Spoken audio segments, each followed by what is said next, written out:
Hello students, आज हम लोग कक्षा 11 के सब्जेक्ट फिजिक्स में जो हमने इससे पहले मापन में आप लोगों को बताया था, कुछ बेसिक पॉइंट्स बताए थे। ठीक है, मापन में इससे पहले पार्ट 1 में बताया जा चुका है आपको कि मापन क्या होता है और मापन से विषय में संबंधित मूल मात्रक और मूल राशियों के बारे में आप पढ़ चुके हैं। ठीक है, अब इसके बाद में क्या है कि इसके बाद में हमने आज दो टॉपिक लिए हैं कि मात्रक पद्धतियां।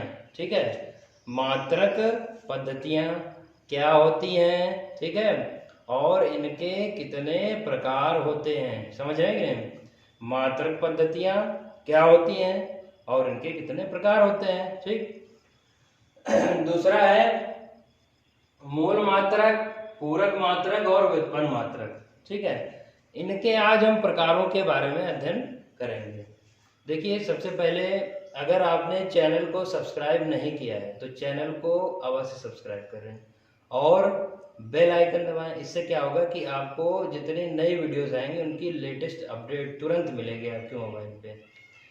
चलिए आज का टॉपिक शुरू करते हैं। आज का जो टॉपिक हमने लिया है कि मात्रक पद्धतियां। ठीक, मात्रक पद्धतियों में बात आती है कि मात्रक पद्धतियों को हम किस प्रकार से लिख सकते हैं, किस प्रकार से इनको जानते हैं और इनके कितने प्रकार होते हैं। देखिए, सबसे पहले मात्रकों के विषय में हमने बताया था। मात्रकों के विषय में क्या बताया था कि जो मात्रक क्या होते हैं, मात्रक दो प्रकार के होते हैं। एक तो तुम्हारा मूल मात्रक बताया था, एक व्युत्पन्न मात्रक बताया था। ठीक, मूल मात्रक होते हैं जो जिनको बनाने में किसी अन्य की आवश्यकता, या यह कह सकते हैं कि वो स्वयं से उत्पन्न होते हैं। ठीक है, स्वयं से ही उत्पन्न होते हैं। ठीक है, और जो व्युत्पन्न मात्रक थे उनमें क्या होता है, उनमें उनको बनाने के लिए मूल मात्राओं का प्रयोग किया जाता है। ठीक, समझ में आ रहा है? ये पीछे वाले वीडियो में बता चुके हैं। अब हमारा अगला टॉपिक है मात्रक पद्धतियां। ठीक है, system of unit. System of unit में क्या होंगे, इनके प्रकार के बारे में आप जान लीजिए, मोटी सी चीज। ठीक है, तो हम मात्रक पद्धतियों में क्या कह सकते हैं, मेनली मात्रक जो पद्धतियां होती हैं, मात्रक पद्धतियां वो मुख्यतः तीन प्रकार से। कितने? तीन प्रकार से। देखिए, पहली जो मात्रक पद्धति होगी वो होगी MKS सिस्टम। कौन सी होती है? MKS system. ठीक, अर्थात MKS पद्धति। ठीक है, दूसरी जो पद्धति होगी, दूसरे को क्या बोलते हैं हम लोग? CGS पद्धति। क्या बोलते हैं? CGS system. CGS system. Okay, तीसरी जो लेंगे वो होती है FPS सिस्टम। क्लियर है? कितनी बताए? MKS सिस्टम, CGS सिस्टम और FPS सिस्टम। इसका मतलब क्या होता है इसको समझ लीजिए। ठीक, इसका आप लोग नोट्स बनाएंगे कॉपी पे। ठीक, जो जो बोल रहे हैं। MKS सिस्टम में क्या होगा? MKS सिस्टम से मतलब है कि अगर हम द्रव्यमान को, अगर कोई भौतिक राशि है, अगर MKS सिस्टम में ले रहे हैं, यदि वहां द्रव्यमान आएगा तो उसको किलोग्राम में, ठीक है, द्रव्यमान आएगा अगर, तो इसको क्या मिलेंगे? किलोग्राम में। क्या मिलेंगे?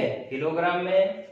अगर लंबाई, ठीक है, अर्थात कोई भी अगर दूरी नापनी है तो उसको MKS सिस्टम में किस में लेंगे? मीटर में। ठीक, और जो समय होगा, समय को किस में लेंगे? समय को लेंगे सेकंड में। किस में लेंगे? सेकंड में। ठीक है, क्लियर है? समझ में आया? ये जो है मात्रक पद्धतियां हमने लिखी है। CGS में क्या होता है? CGS में जान लीजिए। CGS में पता है कि अगर द्रव्यमान आएगा, ठीक, द्रव्यमान आएगा तो किस में? ग्राम में। किस में आएगा? ग्राम में। और जो लेंथ होगी, दूरी होगी, लंबाई होगी, उसको किस में लेंगे? सेंटीमीटर में लेंगे। और जो इसका समय होगा वो क्या होगा? सेकंड में। ठीक है, समझ में आया? अब देखिए, FPS में क्या होगा? FPS का मतलब है कि फुट, पौंड और सेकंड। ठीक है, जो द्रव्यमान आएगा वो किस में आएगा? पौंड में। ठीक है, और जो दूरी आएगी वो किस में आएगी? फुट में। ठीक है, और जो समय आएगा वो किस में आएगा? सेकंड में। ये चीज क्लियर होगी कि अगर हम इसको मात्रक पद्धतियों में बांटे तो तीन जो होगी इसकी मेनली जो है तीन, ठीक है, कितनी, तीन जो होंगी वो इसकी पद्धतियां हो सकती हैं, एमकेएस पद्धतियां, पद्धति, सीजीएस पद्धति और एफपीएस पद्धति, ठीक, समझ में आया। इसमें किलोग्राम मीटर सेकेंड, इसमें ग्राम सेंटीमीटर सेकेंड, इसमें फुट पाउंड और सेकेंड, ठीक। समय वही निश्चित रहता है, समय जो है तीनों पद्धतियों में क्या रहता है, निश्चित रहता है, अर्थात सेकेंड में रहता है, ठीक। अब देखिए एक आप लोगों ने देखिए पीछे कक्षाओं में जो है, इससे पहले भी कक्षा 9 वगैरह में कहीं कहीं आता है कि एसआई पद्धति। एसआई पद्धति क्या होता है, एक एसआई पद्धति को भी जोड़ा जा सकता है इसमें, देखिए एसआई पद्धति को, लेकिन यहाँ पर जो मेनली होती है वो थ्री इसके जो है सिस्टम होते हैं मेन, ठीक। एक एमकेएस, सीजीएस और एफपीएस, ठीक। एसआई पद्धति में क्या होता है, एसआई पद्धति जो होती है वो एमकेएस पद्धति ही होती है।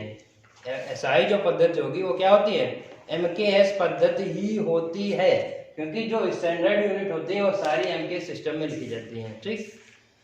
एसआई पद्धति को कह सकते हैं कि जो एमकेएस में जो सारे सिस्टम जो इसमें इसके मात्रक यूनिट्स लिए जाते हैं वो एसआई सिस्टम में लिए जाते हैं, ठीक है। तो इसको क्या बोला जाता है, ये इंटरनेशनल सिस्टम होता है, अर्थात अंतरराष्ट्रीय पद्धति के रूप में किसको प्रयोग किया जाता है, एसआई सिस्टम के रूप में। और एसआई सिस्टम में क्या कह सकते हैं, जो एमकेएस सिस्टम में आएगा वो जो है किसमें आएगा, एसआई सिस्टम के अंतर्गत आएगा।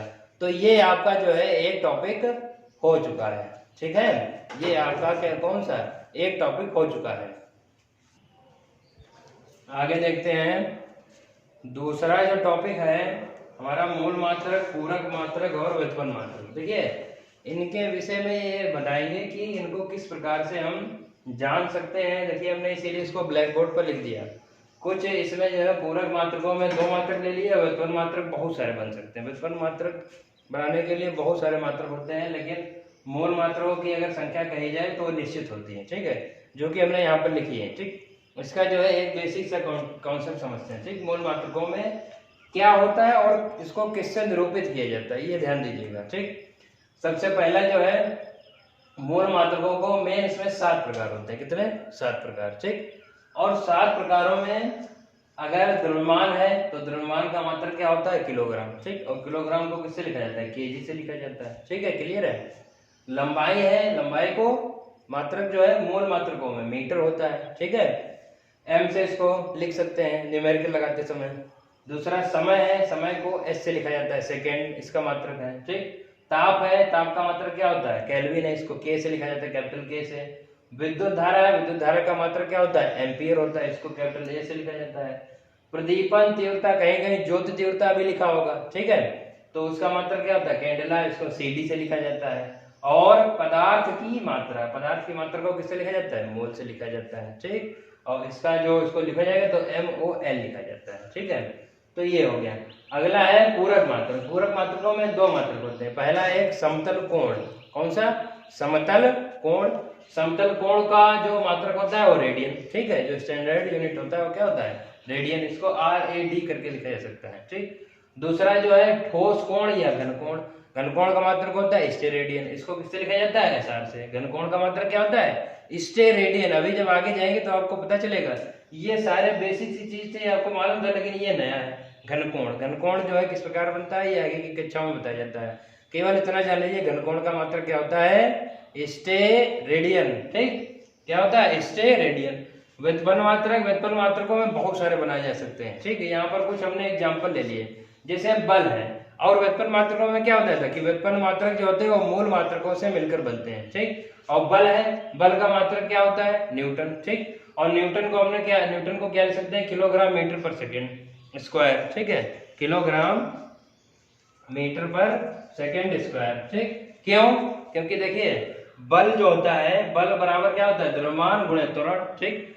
बल, द्रव्यमान का मात्रक क्या होता है, किलोग्राम, और त्वरण का मात्रक क्या होता है, मीटर पर सेकेंड स्क्वायर, ठीक। तो क्या लिखेंगे, बल का मात्रक इसको न्यूटन एन से लिखा जा सकता है और किलोग्राम पर मीटर पर सेकेंड स्क्वायर, ठीक। व्युत्पन्न मात्रकों में इस प्रकार जो है हम बना सकते हैं, क्योंकि व्युत्पन्न मात्रकों में देखिए मूल मात्रकों की आवश्यकता होती है, ठीक, ये पहले भी बता चुके हैं।